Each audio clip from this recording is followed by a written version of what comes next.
They buried their dreams in stone, and though the walls have fallen, the silence still remembers. Tonight we will live a life in the forgotten castles of medieval Europe. Their towers once rose like prayers carved in stone. Their halls once breathed with firelight and music. Their battlements once echoed with footsteps of kings and knights. Now they sleep beneath moss and shadow, their voices muted but not gone, their memories waiting to be found. Leave your whisper in the comments, and if this story speaks to you, light a candle with a like now. Get comfortable. The past is waiting. They buried their dreams in stone, and though the walls have fallen, the silence still remembers. When we walk among the ruins of medieval castles, it feels less like stepping into history and more like entering a memory, half faded, half alive, waiting for someone to listen. The stones speak in silence. The arches echo with lives once lived. The broken windows let in more than wind. They let in the voices of centuries. The castles of medieval Europe were not only fortresses of defense, but sanctuaries of identity. They rose from the earth as if summoned by ambition, by fear, by devotion, by the desire to make impermanence endure. Their towers reached for the heavens like cathedral spires, yet their foundations sank deep into the soil of forgotten wars. Alliances, betrayals, and fragile dreams. Each block of granite or limestone was set with more than mortar. It was sealed with the hopes of those who built them, and the sorrow of those who died defending them. Asterisk in the 12th century, when Europe was still shaping itself from feudal fragments, castles multiplied across the landscapes like stone guardians. They stood on cliffs above grey seas, on river bends, in valleys surrounded by forests, on lonely plains swept by winter winds. Their silhouettes became the signature of a land divided yet bound together by the rhythm of faith and conflict. Lords carved their authority into these stones, but so did masons, carpenters, and nameless laborers who never tasted the wealth within the halls they built. Every castle carried within its walls the breath of thousands, not just kings. Asterisk, imagine the first morning a castle stood completed, banners unfurling in the cold air, the clang of bells from the chapel, smoke rising from hearths as servants began their work, horses in the courtyard, chickens scattered underfoot, the drawbridge creaking down to welcome allies or merchants. Inside the great hall, tapestries glowed with woven colors, shields hung on timbered walls, candles dripped wax on wooden tables scarred by knives. For the lord and his household, the castle was pride, but for the people beyond the gates, it was protection, a beacon in times of uncertainty, when raiders swept across lands or rival families sought power. Asterisk, yet protection came at a price. To build such fortresses required not only stone and sweat, but human lives bent under feudal weight. Peasants labored under taxes, feeding the very halls they were seldom allowed to enter. The castle was both shield and symbol of division, a reminder that while some feasted under vaulted ceilings, others worked the frozen earth beyond the walls. It was both sanctuary and prison, a paradox carved in stone. Asterisk, time, however, is a patient conqueror. Even the strongest walls, the thickest keeps, could not withstand centuries of war, neglect, and shifting tides of history. Siege engines battered towers, fires consumed timber roofs, storms weakened stones, and abandonment allowed ivy to crawl across gates once guarded by men in armor. One by one, castles fell not in a single battle, but in the slow silence of forgetting. Their decline was not always dramatic, but often quiet, as noble families moved into softer palaces. leaving behind the cold austerity of medieval stone. Asterisk, and so the castles began to change. From fortresses of power, they turned into ruins of memory. Villagers plundered their stones to build homes. Shepherds led flocks through courtyards where knights once trained. Children played in moats that no longer held water. What had been feared strongholds became landmarks of nostalgia, places where the past whispered instead of commanded. Yet even in ruin, the stones retained a presence. Even in collapse, they seemed alive. Asterisk, close your eyes, and you may hear the toll of bells. Long extinguished, the rustle of banners torn by centuries of storms, the echo of footsteps in stairwells that spiral into shadows. You may smell the dampness of moss mixing with the faint memory of burning torches.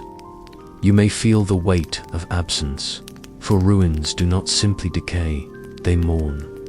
Every broken arch is a sigh, every fallen tower a lament, every shard of stained glass a tear of color left behind. Asterisk, but castles are not only graves of stone, they are mirrors of humanity. Their rise and fall reflect our own impermanence, our attempt to etch ourselves into eternity, and our inevitable surrender to time. Standing before their crumbling walls, we are reminded of both the grandeur of ambition and the fragility of its survival.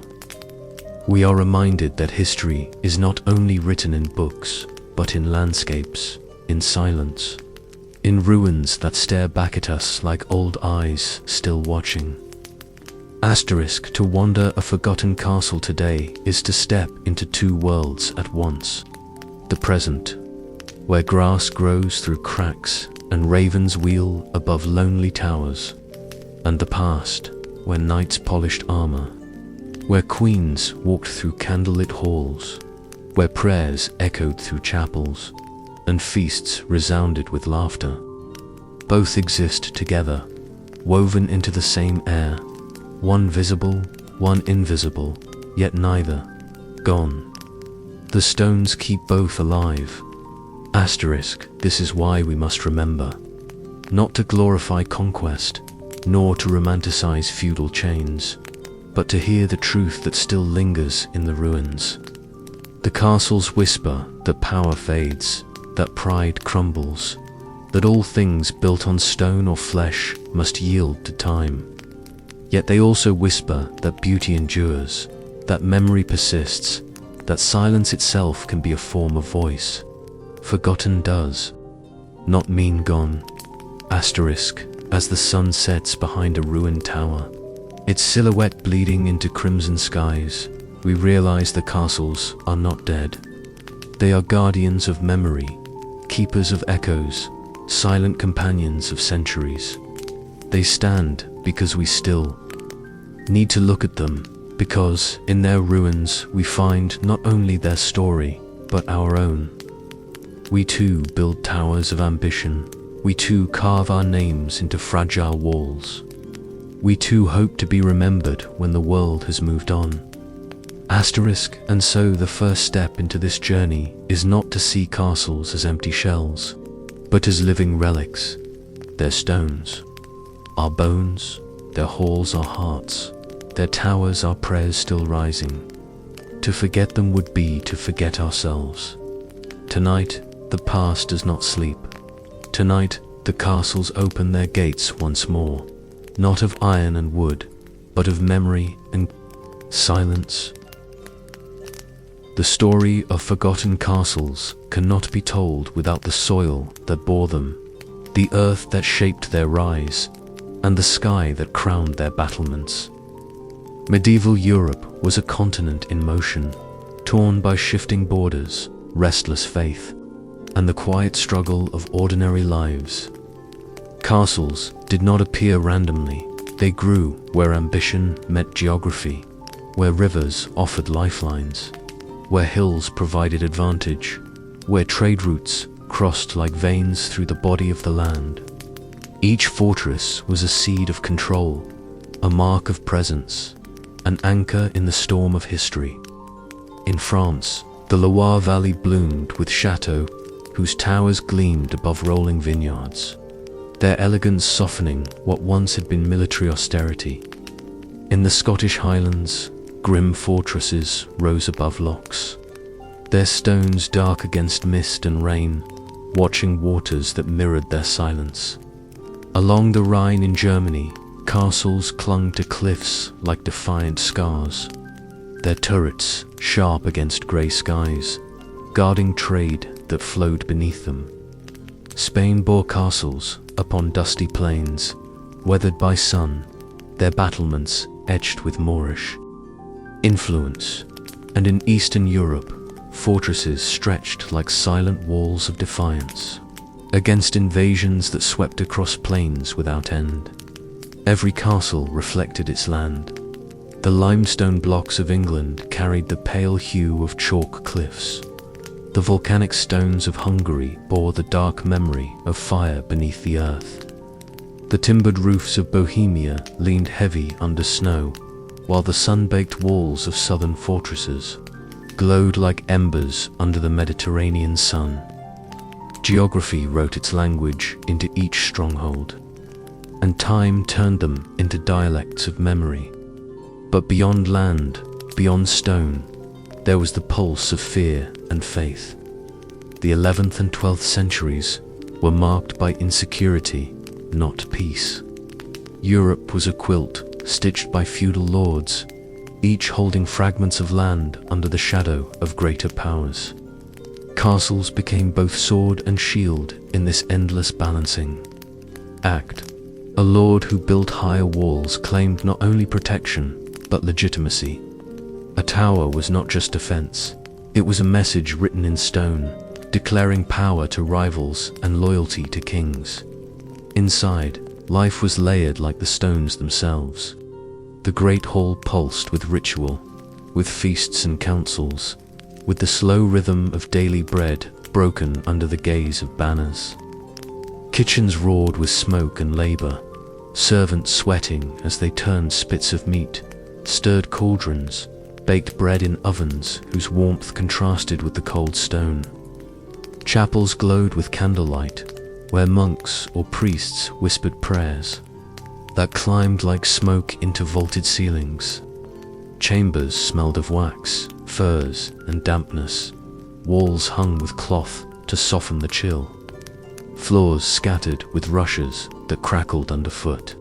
Every sound echoed. Every silence pressed heavier than air dot. Life in castles was not gentle. For the nobles, it was structured by duty and ceremony, but for the servants, it was endless toil. Children grew within these walls, learning not only letters or scripture, but also the weight of heritage, the presence of weapons, the sound of armored boots on stairwells.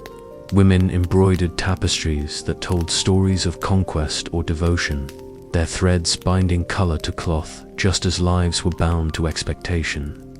Men trained in courtyards with wooden swords, learning to hold steel before they learned to hold love. Faith bound the community, yet fear shadowed every corner. The walls promised safety, but the world beyond remained unpredictable. Still, beauty lived within the stones. Music echoed through the halls, the soft plucking of lutes, the haunting drone of pipes, the solemn chants of choirs. Lanterns glowed, with flickering light, turning shadows into living company. Feasts filled tables with roasted meats, fruits from distant orchards, wines deep and heavy. The castles were not only fortresses of defense, but theaters of life. The very act of survival was woven with ceremony, with beauty carved into beams and arches, with windows pierced to let in colored light through fragments of glass dot outside. Villagers looked to these fortresses as watchful guardians. The ringing of bells within the castle meant safety or warning. The lowering of the drawbridge meant trade or gathering. When enemies approached, the villagers fled inside the walls. Their lives pressed into the narrow courtyards, huddled against towers meant for war. For them, the castle was not only lordly pride, but fragile hope. Their hands built it, their lives defended it, their voices echoed in its forgotten stones. Yet, when centuries turned and the castles began to wither, it was the villagers who stripped them, taking stone by stone to raise cottages and barns until the skeletons of fortresses stood hollow against the sky. Time did not favor every castle equally. Some grew into palaces, their military hearts softened by art and elegance, their fortifications transformed into gardens and galleries. Others became prisons, holding not treasure but chains. Many more fell quietly, abandoned when their purpose faded, when gunpowder rendered walls obsolete, when monarchies centralized power, when the balance of war shifted forever. No stone is eternal in its meaning, though it may endure in form. What once was fear became beauty. What once was command became memory. Today we see them as ruins, but to see only ruin is to see only the surface. Beneath the ivy and crumbling mortar, beneath the cracked stairways and empty windows, lies the pulse of 1,000 untold stories.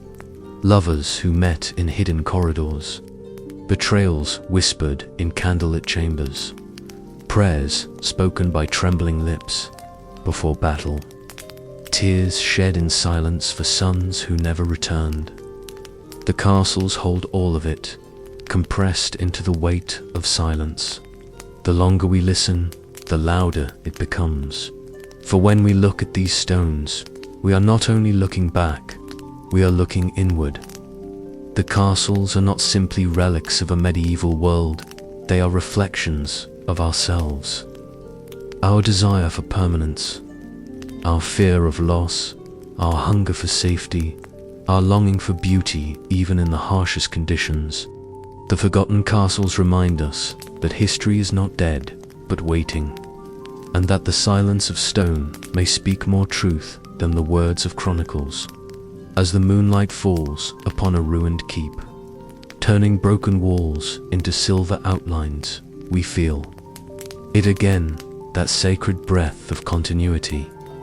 We stand where once others stood, we breathe the same air, we touch the same stones. Time divides us, yet the memory unites us, and so the story deepens, for the castles are not finished speaking. They never were.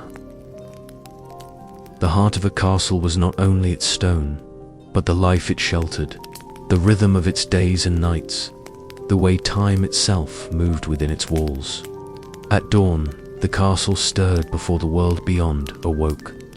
Smoke curled from chimneys. The first clang of the blacksmith echoed through courtyards. Servants carried buckets of water up narrow stairways. Horses stamped in stables, the sound of hooves mingling with the caws of roosters. The morning light struck towers first, then crept into windows, turning cold walls into soft warmth for a fleeting moment before the weight of the day settled again in the kitchens. Fires burned before sunrise, crackling wood carrying the smell of ash and bread. Pots simmered, spits turned slowly with the effort of weary hands. Flour dust rose into air, thick with smoke and steam. The kitchens were the lungs of the castle, working without pause, feeding hundreds in silence. Yet even here, life was divided. Servants labored endlessly, their faces flushed from heat, their fingers raw, their voices hushed under command. Nobles above received their labor in polished dishes, in tables heavy with bread, meat, wine, fruit, while the ones who prepared it often ate little more than scraps. The stones remembered both feasts and hunger. The great hall was the stage of daily ceremony. Here, under vaulted ceilings and banners woven with heraldry, the Lord held court. Candles lined long tables, wax dripping upon wood carved by generations. Here judgments were given, disputes settled, alliances whispered, oaths sworn. The great hall was both sanctuary and theatre, where authority dressed itself in ritual. A man who entered the hall entered not only a room, but a world shaped by hierarchy, where silence weighed heavier than words, where a glance from the high table carried the force of law. Even laughter was bound by order, echoing in patterns shaped by rank. The chapel within the castle carried another rhythm. Here, silence was not command, but devotion. The small chapels glowed with stained glass. Light fractured into reds and blues across stone floors, candles flickering like prayers rising toward heaven. Here the walls echoed, not with armor, but with chants, with whispered hymns, with the rustle of robes.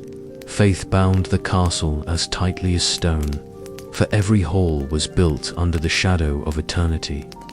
The bells marked hours, summoning not only monks, but the very air into rhythm.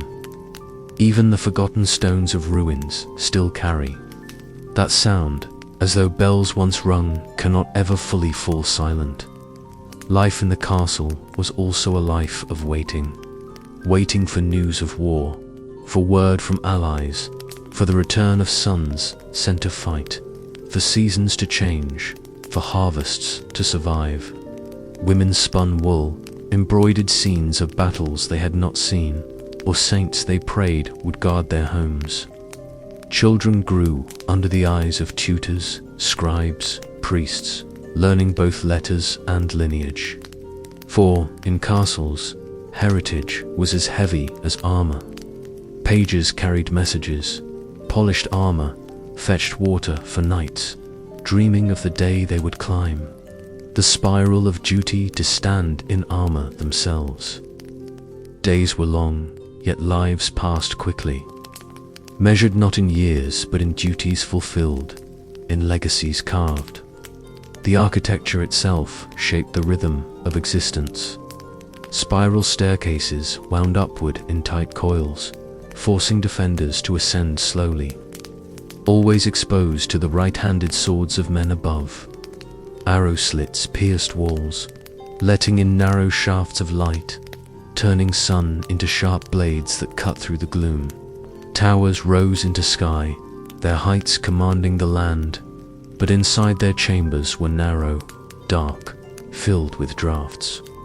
Comfort was always shadowed by defense. Even beauty was a strategy, for tapestries warmed walls and told stories, but also concealed stone cracks, also softened cold air. Nothing in a castle was without purpose, and yet purpose itself became beauty. But castles were also prisons of their own making. For those who lived inside, freedom was limited, lives confined to the rhythm of walls and gates. A noblewoman could look upon the land from her tower window, yet rarely walk it without escort. A servant might glimpse wealth every day, yet never touch it. A soldier might stand guard for years, seeing the same horizon, waiting for battles that never came, yet never able to leave. Walls protected, but they also enclosed. Power was a cage as much as it was a crown. Beyond the walls, however, the world pressed endlessly. Raiders threatened villages, rival lords laid siege, disease crept through gates, disguised as trade, famine, shadowed feasts. The castle could withstand attack for weeks, sometimes months, yet no wall could withstand the invisible weight of plague or the slow erosion of neglect. In times of war, castles thundered with life, every corner filled, every tower manned, every weapon sharpened. But in times of peace, silence crept in, as corridors grew empty, as chambers echoed with absence, as the walls themselves seemed to sigh under the weight of waiting. Evenings in castles carried their own sacred atmosphere. Torches lit stairwells, their flames swaying against damp stone. The great hall flickered with lanterns. Music floated from stringed instruments. Voices rose in song or story. Feast nights were spectacles, tables groaning under roasted meats, wine spilling from cups, laughter echoing. Yet beyond the hall, silence stretched through cold chambers, through empty corridors, through towers where guards shivered in the night. The castle at night was a place of contrasts, both alive and lonely, both warm and cold, both filled with voices and emptied by silence. As centuries passed, these rhythms shifted, then faded. The castles that had pulsed with daily life grew quieter. Fires no longer burned in kitchens, bells no longer called the faithful. Great halls no longer rang with judgment or laughter. The spiral staircases grew dusty, the arrow slits became homes for birds, the chapels crumbled into open skies. Yet in their silence, they became something else, something beyond their original purpose. They became sanctuaries of memory. They began to speak not of authority, but of the passage of time. To walk among them now is to feel not only history, but presence. You hear the silence, yet it is not empty. It is full, filled with echoes of mornings, of feasts, of prayers, of secrets, of countless footsteps now vanished. Every ruin holds the fullness of life it once carried, distilled into stillness. We are the ones who awaken it, not by rebuilding, but by remembering. The forgotten castles of Europe remind us that life is more than stone, that memory outlasts walls, that silence can carry more weight than sound. Their ruins are not simply broken, they are transformed. What they have lost in strength, they have gained in truth. They whisper that permanence is an illusion, but beauty endures even in collapse. They remind us that to live is to leave traces, and that even when forgotten, the traces remain. The forgotten castles were not merely isolated fortresses of stone. They were also centers of power and resistance, magnets of ambition, and stages where history unfolded with the slow weight of destiny. Each one was a knot in the tangled thread of medieval politics, where loyalty and betrayal often blurred, where war and peace coexisted like fire and smoke. To understand these castles is to understand the fragile balance of kingdoms, the endless negotiation of survival, and the solemn truth that even the strongest walls could not protect against the shifting winds of history. Asterisk castles were born of necessity. In the 11th and 12th centuries, Europe was fractured. Feudal lords held small dominions. Kings sought to bind realms that were forever unraveling, and rival claims spilled into bloodshed. In this climate, the castle became both sword and sanctuary, a place to declare dominance and a place to retreat when dominance was challenged. When a tower rose upon a hill, it was not simply architecture, it was a proclamation, it was a banner, in stone, and when rival lords or foreign armies laid eyes upon it, they understood its message clearly. Power lived here. Do not enter without cost. Asterisk, yet power always invited conflict. Castles became the centers of sieges, those slow wars of attrition that tested both patience and endurance. To besiege a castle was to wrestle with hunger and time. Armies camped for months, sometimes years, surrounding walls with tents, engines, and hope. Inside, defenders rationed food, prayed in chapels, repaired walls under the veil of night, and waited for relief that sometimes never came.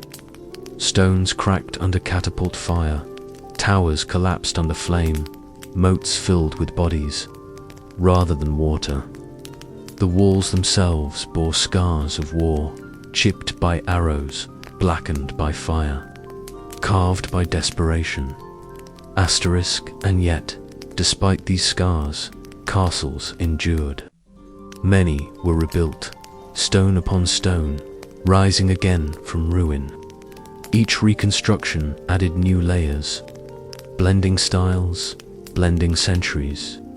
A Romanesque arch here, a Gothic window there, fragments of ages woven into one body of stone. What we see today in ruins is not a single era, but centuries folded together. They are palimpsests in stone, manuscripts rewritten by every generation that passed through them, their layers telling not one story, but many. Not one voice, but a chorus of centuries. Asterisk power was not only military, but symbolic. To hold a castle was to hold the land around it, to command its people, to control its trade. A fortress above a river bend was more than defense. It was ownership of the river itself, of the merchants who passed, of the goods they carried. To sit within the towers was to see not only land, but wealth, and every rival knew this. Castles were the eyes of lords, watching valleys, watching borders, watching each other. Every tower that pierced the sky was also a threat. Every stone wall was a reminder that peace was never free, that safety always stood upon the edge of war. Asterisk, but war was not the only shadow that haunted these walls.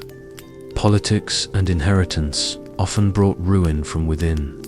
Families divided by succession, brothers turning swords against brothers, daughters married away to rivals, alliances that shifted like wind.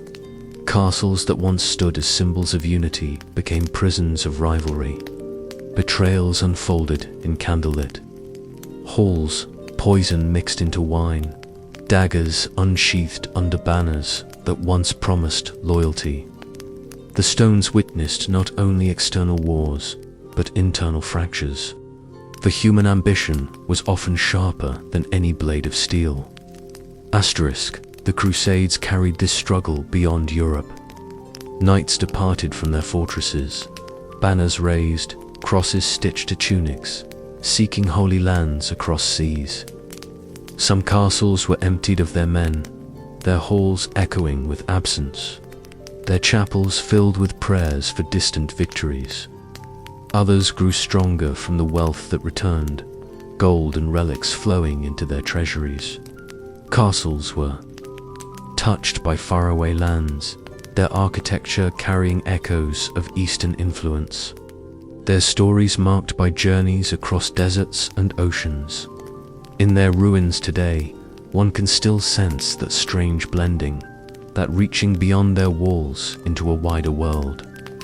Asterisk, as centuries passed, however, the balance began to shift. Gunpowder arrived. Cannons thundered against walls once thought invincible. Stone cracked under fire that no arrow or catapult could match. The age of impregnable castles ended, slowly but certainly. The thickest walls were no longer enough. Towers that once commanded respect became fragile before the roar of iron and flame.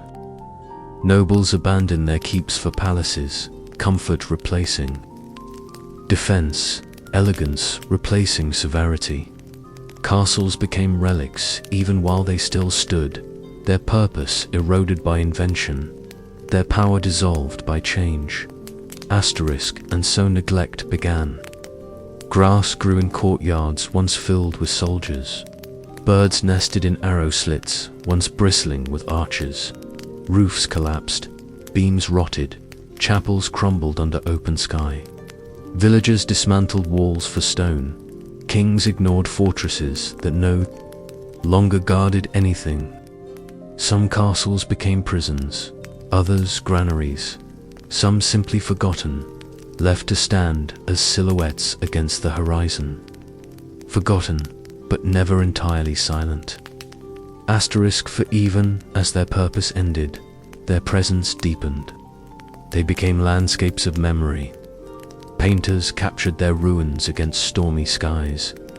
Poets wove verses about their silence. Travelers paused before their broken gates, sketching outlines of towers against sunsets. The castles transformed from tools of power into symbols of time. Their decline gave them new meaning. Their ruins spoke more eloquently than their walls ever did in strength. In ruin, they became eternal. Asterisk today, when we stand before a ruined fortress, we feel both the echo of war and the peace of silence. We see both the pride of their builders and the humility of their fall. We understand that power fades, but presence lingers. The forgotten castles are not simply monuments of stone, but mirrors of humanity itself. They show us that strength cannot last, but memory can. That ambition crumbles, but beauty remains even in brokenness. Their silence is not emptiness, but fullness, holding centuries of life within each fallen stone. Asterisk, to remember them is to remember ourselves. For we too build walls around our lives. We too raise towers of ambition. We too believe our works will endure forever. Yet time humbles all, and in the ruins we see both the fragility and the resilience of being human. Forgotten, yet unforgettable, the castles remain, waiting for us to listen. And as night falls upon their towers, as stars scatter above their shadows, they whisper again, not of war, not of pride, but of silence, of memory, of eternity. Time does not ask for permission. It moves quietly, eroding walls, softening edges, and covering stone with the green veil of moss. Yet among Europe's forgotten castles, something greater than ruin remains. They are not just broken fortresses. They are silent watchers, guardians of memory, who, even in their decay, refuse to disappear. Asterisk, walk into the highlands of Scotland, and you will see such watchers. There, the ruins of Denota cling to cliffs that rise like knives above the north. See, the waves crash endlessly below, and the gulls circle the sky, crying as if in warning. Long ago, the castle stood unyielding against sieges, holding within its walls the crown jewels of Scotland. Soldiers fought, nobles conspired, kings dreamed of power, and all the while the sea kept beating at the rocks, patient, eternal. Today, only fragments remain. Wind rips through the windows, rain stains the stones, yet the spirit of resistance lingers. You can feel it in the air, heavy, defiant.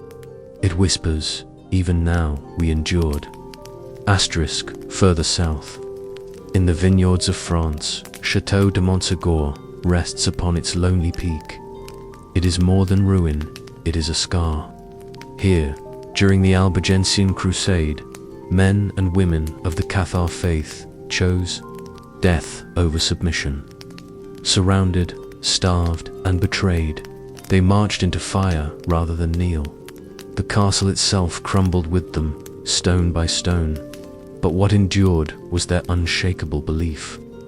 The ruin still breathes with that final act of defiance, and visitors often speak of an unsettling quiet, a stillness that feels less like peace and more like memory preserved in ashdot asterisk in the forests of Germany, hidden beneath the dense canopy of oak and pine.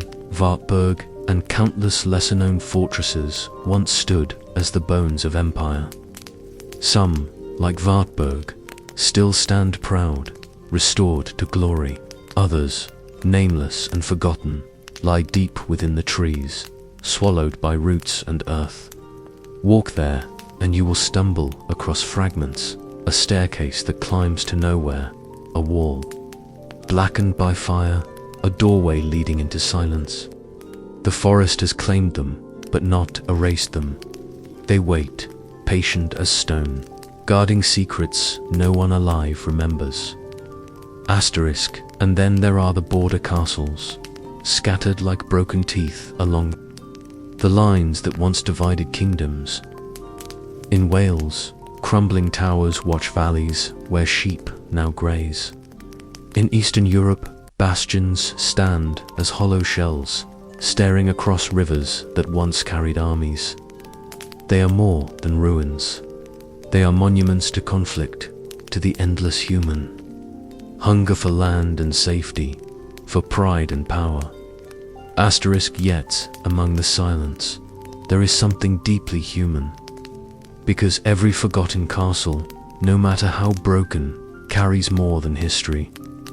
They carry stories of lives lived in the shadow of stone. Children were born here. Lovers once met beneath torchlight. Feasts echoed with laughter. Fires burned in great hearths, warming hands against the winter. And when the wars came, when famine struck, when betrayal cracked the walls from within, these stones absorbed it all: joy, pain, courage, and fear.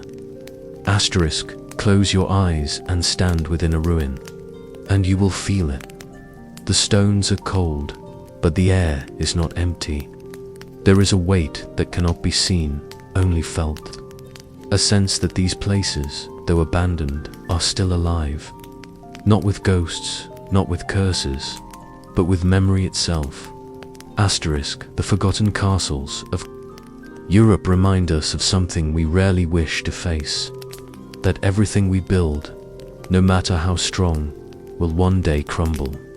Towers fall, banners fade, walls crack, kingdoms vanish. But they also remind us of something even deeper. That the essence of our struggles, our dreams, our defiance, remains. That stone can break, but memory endures. So the watchers remain. On cliffs, on hills, in forests and fields, they stand ruined, but not silent. They have lost their crowns, their lords, their battles, yet they keep their dignity. And if you listen, truly listen, you will hear them. Not in words, but in the sound of wind across stone, of rain dripping into cracks, of earth reclaiming what was once its own. The castles of medieval Europe may be forgotten by time, but they have not forgotten us. Not all castles fell with dignity. Some were not merely abandoned, but broken, shattered by fire, war, or betrayal. These ruins carry not just silence, but scars, as if the stones themselves still tremble with the violence that ended them. They are not places of sleep, but of restless memory. Travel eastward, into the rolling lands where German forests cloak valleys in perpetual shade, and you will find the husk of Hohenstein Castle. Once, it commanded the cliffs like a stern guardian. Of Saxony, its towers gazed down upon rivers that wound like silver threads through the mountains. Lords and ladies lived here, and pilgrims passed through its gates on their way to distant shrines. But time was not kind. Flames consumed it during the Second World War, leaving only a skeleton of stone walls. Yet even in ruin, the castle retains its dignity. Stand among its hollow halls, and you will sense not despair, but survival. Though its timbers have turned to ash, the rock endures, whispering, even in destruction, we remain. Across the sea. In Ireland, there lies another ruined Dunguair castle, perched on the edge of Galway Bay. Unlike others, its fall was not violent, but gradual. Once a proud tower house, it was home to lords and poets alike. A meeting place for Gaelic nobility, and later, for Irish literary revivalists who drank in its air as though it were laced with the spirits of the past. Time, however, stripped its walls bare. The gales off the Atlantic gnawed at its stones, and the tides of history shifted away from its gates. Yet when the sun sinks into the sea, and the water glows gold, the silhouette of Dunguair rises against the sky like a line of poetry left unfinished. Its ruin is not an end, but a reminder. Beauty survives even when kingdoms fade. But not all. Ruins hold gentleness. Some are heavy with sorrow, and their silence cuts deep. In the shadowed valleys of Wales stands Dolbadarn Castle, a lonely tower rising against the backdrop of Snowdonia's peaks. Built by Llywelyn the Great, it was once a symbol of Welsh defiance against English rule. Within its walls, Llywelyn imprisoned his own brother, Owain, for decades. Imagine the years winter after winter, storm after storm spent staring through narrow windows at the mountains, so close yet forever out of reach. Today, only one tower remains, round and weathered, but its silence carries the weight of betrayal, of family torn apart by power. The wind around it feels colder, sharper, as if still echoing the sighs of a man who was never free. Asterisk further south. In France, among vineyards and valleys, lie the remains of Chateau de Montségur. This was no ordinary castle, but the last refuge of the Cathars, a sect of believers who defied the authority of the Catholic Church in the 13th century. For months, they resisted a brutal siege, holding their faith as tightly as their swords. But when the fortress fell, hundreds were burned alive at its foot, choosing death over surrender. Today, Montségur is little more than broken stones scattered on a mountaintop, but to climb there is to walk into a graveyard of ideals. The wind sighs endlessly over the cliffs, carrying with it the faint cry of martyrs. This is not merely ruin, it's testimony, etched into rock by fire and faith. Asterisk cross. The continent to the Carpathians, where forests rise like dark waves, and you will find the silent bones of Ponary Castle in Romania. Perched precariously on a cliff, it is less known than its more famous cousin, Bran, but its story is darker. This was the stronghold of Vlad the Impaler, whose cruelty carved fear into every village for miles. To rebuild its walls, he forced captured nobles to labor until their hands bled, many dying beneath the weight of stone. Legends whisper that his enemies were impaled in sight of these towers, their screams piercing the mountain air. Today, only fragments remain, and to reach them, you must climb over 1,000 steps, each one echoing with the ghost of exhaustion.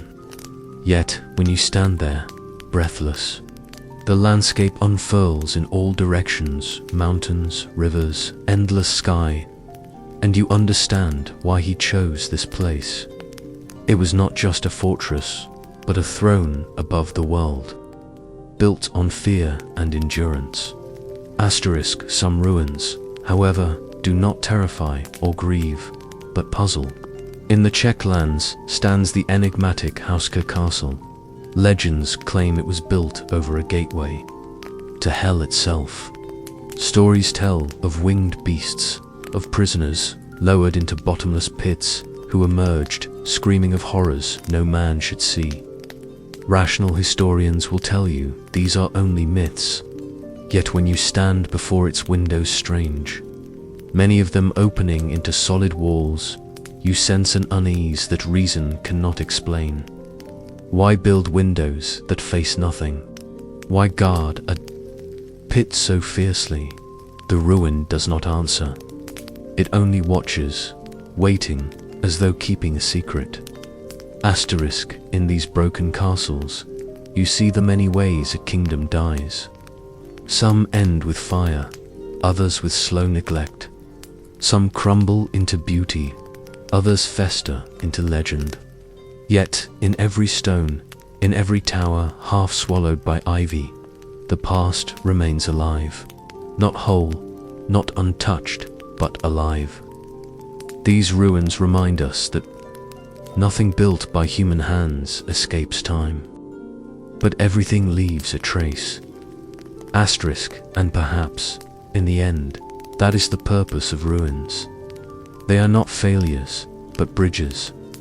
They stand between the living and the dead, between what was and what is, between history and memory. They teach us that endings are never clean, never complete. Even in ruin, there is story. Even in ashes, there is voice. Asterisk, So the next time you stand before a broken wall, do not see emptiness. See survival. See witness. See the stubborn persistence of memory itself. For every stone fallen is still part of a greater, wholer world that refuses to be forgotten. The northern winds carried whispers unlike any other. They were sharp, biting, filled with salt and snow. Yet within their song lingered the memory of towers that once defied the blizzards. Castles here were not delicate palaces of art, nor golden thrones of splendor. They were raw, unyielding walls of stone, their purpose simple yet profound: endurance. High above the fjords of Norway, where the seas crash like drums and the mountains seem carved by gods, there stood lonely keeps. Some were Viking strongholds, born in the twilight of their pagan age, later reshaped into medieval fortresses by kings who sought to tame both man and nature. Their walls bore scars of axes, of fire, of time itself. Take Boss Fortress, once the proud sentinel on the border of Norway and Sweden. For centuries, it was besieged, attacked no fewer than 14 times, yet it never surrendered. Imagine that, a castle standing as if it possessed a soul, refusing to bow to invaders. Now, its stones lie fractured, its grandeur eroded, but walk upon its ruins and you still feel that defiance. It is as if the walls whisper, "I endured when men could not." Travel further north, and you find Trondins, where a church fortress rose like a beacon in the Arctic light. Its heavy walls shielded faith from storm and sword alike. Think of monks lighting candles there while snow buried the world outside, their prayers battling against endless darkness. These northern castles were not just shelters of power. They were sanctuaries, stubborn flames against a sky that tried so hard to snuff them out. And then there is Scotland. Scotland, where castles crown every cliff and glen like watchful spirits of a land carved by both beauty and blood. Elandonan, rising from its tidal island, a dream sculpted in stone, its reflection trembling in the loch, though rebuilt. In later centuries, its soul belongs to the medieval past, when it guarded the highlands from Norse raiders and rival clans. The mist rolls in, the pipes would sound, and banners would flutter against skies both grey and crimson. Scotland's forgotten fortresses are countless Donator, where the Scottish crown jewels were hidden from Cromwell's army. Urquhart, gazing across Loch Ness, crumbling yet eternal. They were not just strongholds, they were symbols of defiance, each stone heavy with pride and grief. Imagine the clans who fought beneath their shadows, voices raised in Gaelic, blood staining the heather. Imagine the silence now, where only the cries of seabirds break the memory of war. But perhaps the most haunting of all are the castles of Wales, a land where valleys cradle ruins like mothers holding sleeping children. Carricksennon, perched upon a limestone cliff, its ruins almost fused with the rock itself, as though nature and man became one in defiance of time. Standing there, wind tearing at your cloak, you feel the pull of centuries. Edward I built his iron ring of castles to crush Welsh rebellion. And yet, though the towers may crumble, the spirit of Wales still sings louder than any conqueror's decree. Conway, Carnarvon, Harlech names etched into both fear and reverence. Harlech, especially, is a fortress of stories. It withstood a siege that lasted 7 long years, where defenders sang to keep hope alive as food dwindled. Its walls bore witness to hunger, courage, and despair. Now the sea has retreated, leaving the castle stranded like a ghost on the shore. Yet the echo remains the echo of men and women who refused to break. Asterisk. What binds these northern castles together is not their wealth or their splendor. Many lacked the gilded halls of France or the marble courts of Italy. Instead, they offered something far more enduring and yielding presence. They were carved to resist, to wait, to remind. Even when their lords fell, when kings changed, when battles turned to dust, the castles endured. Stubborn watchers against the passage of time. Asterisk. Close your eyes, and you can almost feel it. The cold bite of the northern wind, the salt sting of the sea, the cry of a gull, the distant thunder of hooves. The castle rises before you, its silhouette jagged against a grey sky, its stones wet with centuries of rain. You step inside, moss creeping across walls, wooden beams long rotted away, yet there is something alive here. Not flesh, not sound, but memory, the memory of defiance. Asterisk. For these were not mere walls, they were promises. Promises that kingdoms could fall, kings could die, people could be scattered, yet something of them would remain. A watchtower of eternity. A reminder that even the smallest flame of resistance can outlast the fiercest storm. Asterisk. So, as the northern skies darken and snow begins to fall again upon these silent fortresses, remember, they are not gone. They are only waiting, guardians in slumber, silent watchers of the north. Stone is honest. It does not lie. It carries the scars of every storm, every hand that carved it, every foot that passed across its worn thresholds. Yet stone is also fragile when neglected. The last chapter of our journey among forgotten castles does not speak of war or grandeur, but of endings. For all stories, even those etched into the bedrock of Europe, must one day face silence. Asterisk. Consider Chateau de Liard, once called the most beautiful castle of its age, raised by the fiery king Richard the Lionheart in Normandy. He designed it in feverish urgency, a fortress meant to defy the French crown. Its walls were angled, its towers braced, its keep tall and proud against the cliffs of the Seine. Richard boasted it could withstand all the world. Yet only a few years after his death, the French breached its walls. They tunneled through weakness, starved its defenders, and took the prize. Today, its bones stand weathered, cut by wind and rain, sheep grazing where knights once drew swords. What once was an iron fist is now an open palm to the sky. Asterisk. Or look to Dunstanburgh Castle on the windswept coast of Northumberland. Built by Thomas, Earl of Lancaster, in defiance of a king, it was both a fortress and a statement of rebellion. Towering above the North Sea, it became a symbol of defiance, but also a prison for its builder, who never lived to see it fulfilled. Centuries of war, neglect, and storms have broken its heart. Now seabirds wheel above its shattered towers, there, cries mixing with the roar of waves. To stand there is to hear a hymn of ruin and resilience. A chorus sung not by men but by the wild itself. Asterisk. As castles decayed, myths crept in to guard them.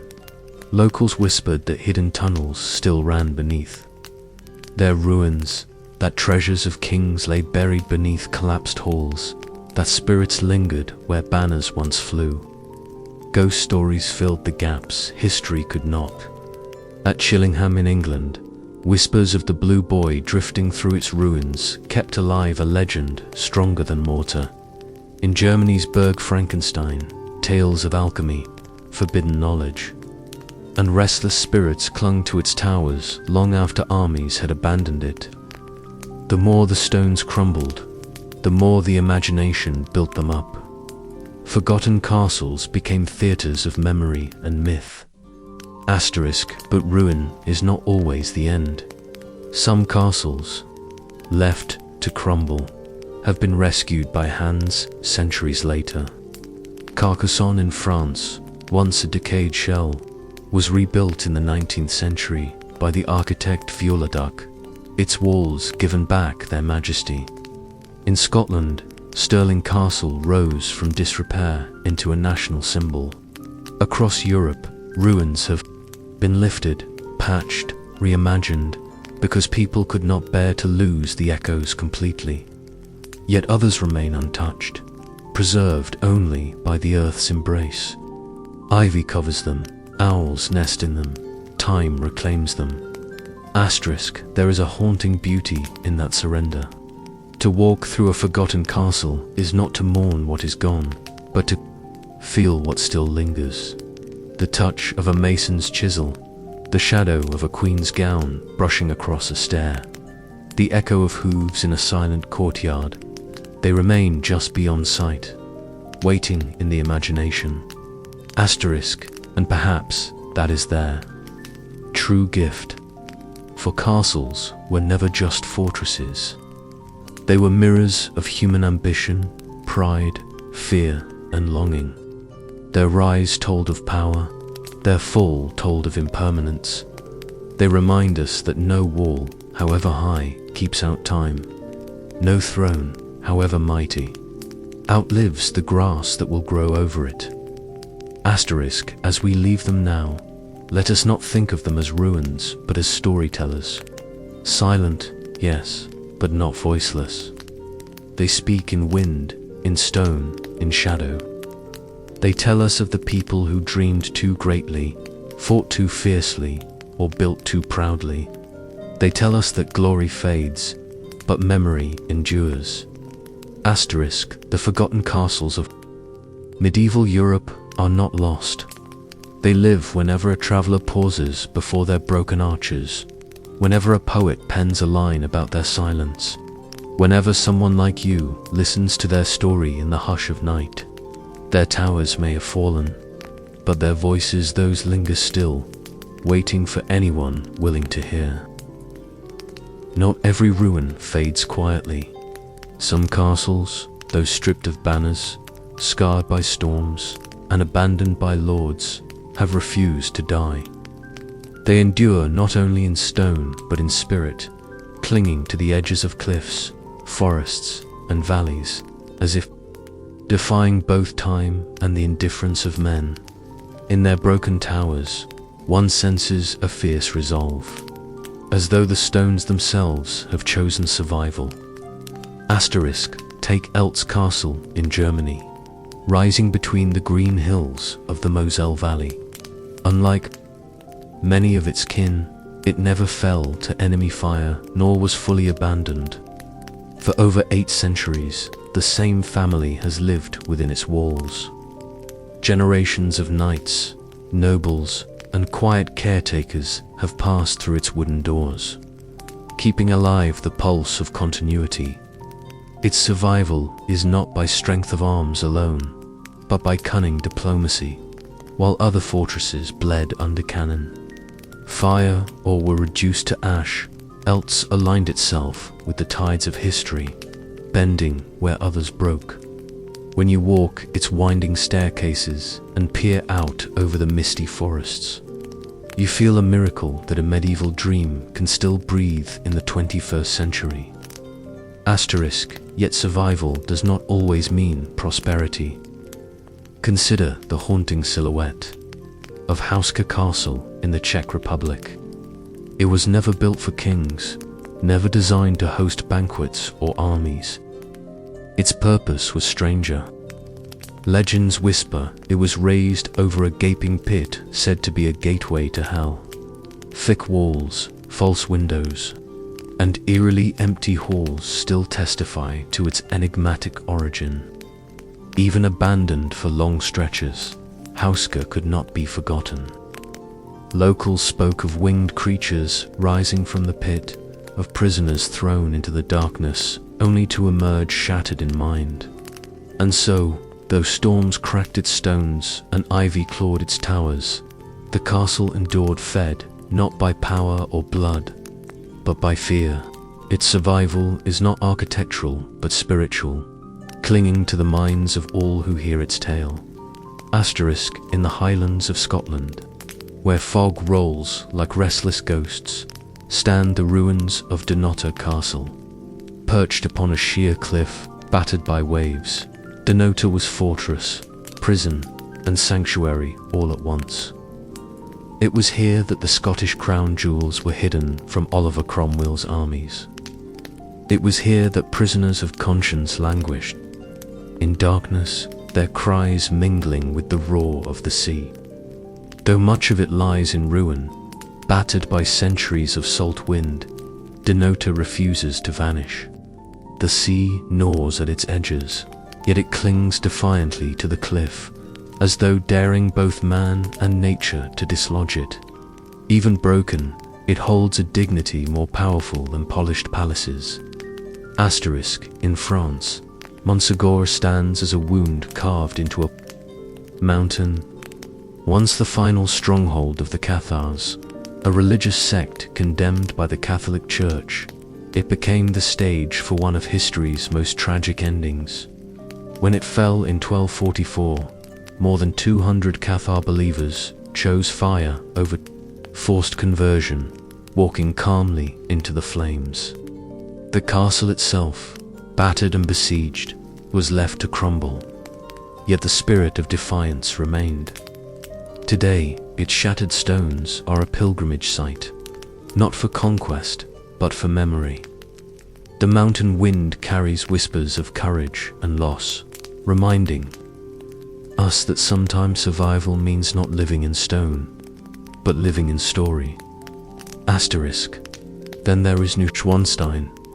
Though younger than medieval times, born in the 19th century from the dream of Ludwig II of Bavaria, it is less a fortress than a fantasy, yet it embodies the survival of the medieval spirit. Rising like a vision from a fairy tale, its towers seem untouched by reality, conjured from imagination rather than quarried stone.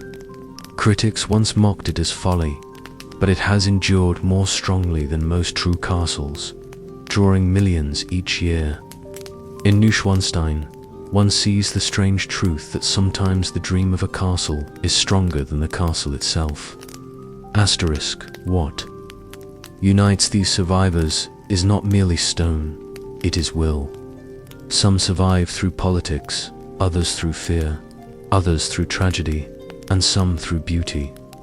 They are proof that castles are not only relics, they are living arguments against time. Asterisk. Walk through Elts, and you will feel the hum of continuity, family, and tradition unbroken by centuries. Stand at Husker, and you will sense the uncanny weight of human imagination, its ability to make even empty walls a prison for fear. Gaze at Dunnottar, and you will hear the roar of the sea reminding you that dignity can outlast ruin. Climb to Montségur, and you will find sorrow made sacred. Look at Neuschwanstein, and you will realize that fantasy itself can outlive stone. Asterisk. The forgotten castles of medieval Europe are not all dead. Some remain stubbornly alive, their hearts beating through stone, story, and shadow. They refuse to die because we refuse to let them. As long as footsteps echo in their halls, as long as stories are told beneath their towers, they will endure. For castles, like people, live not only in the years they were built, but in the memory of those who dare to remember.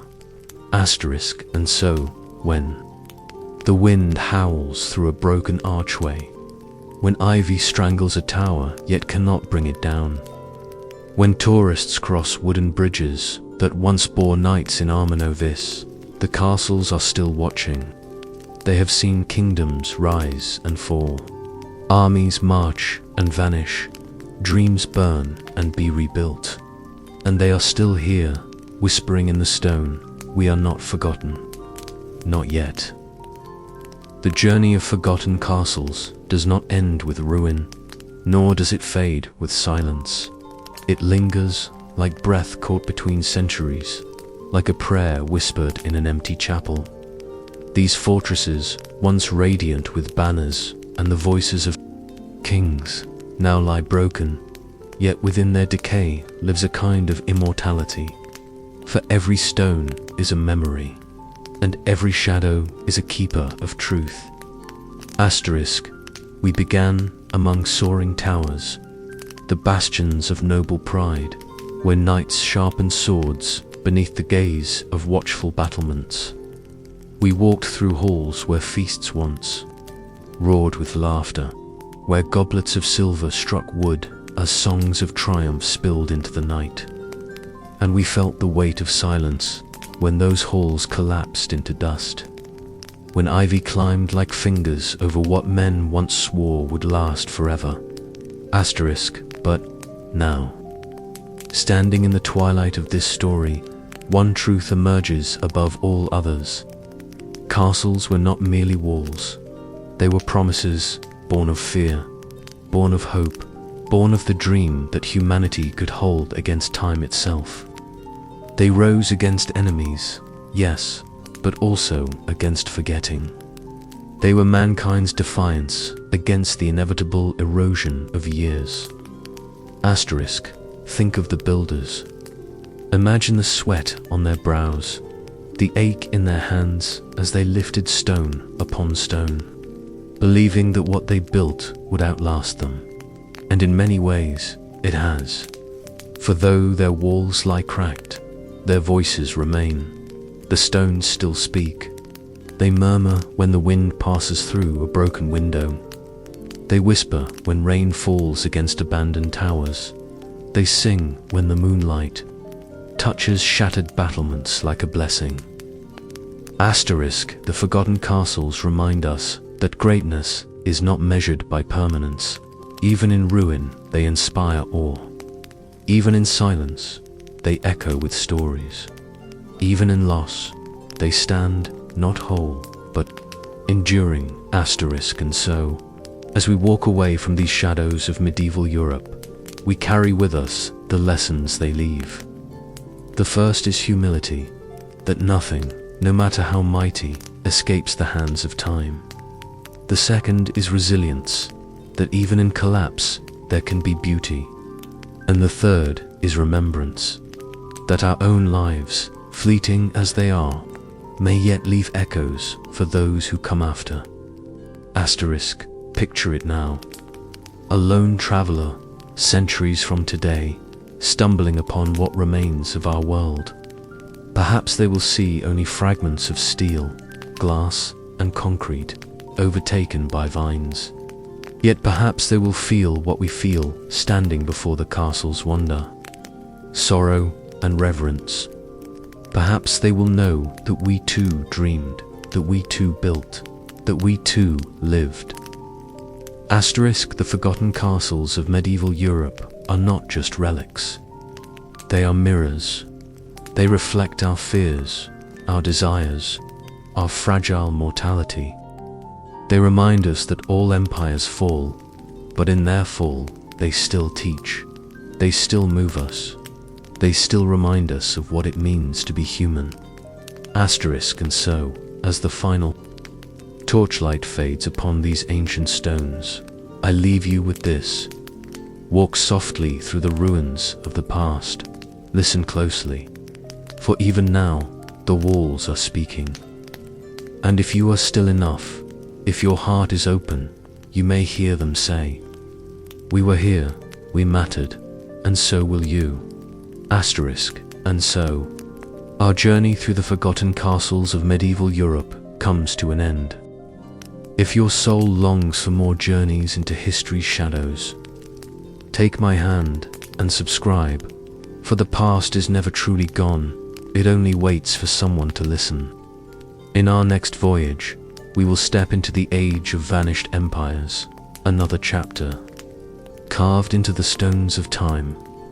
Until then, may the echoes of the past follow you into your dreams, and may you wake ready for the next legend. Good night.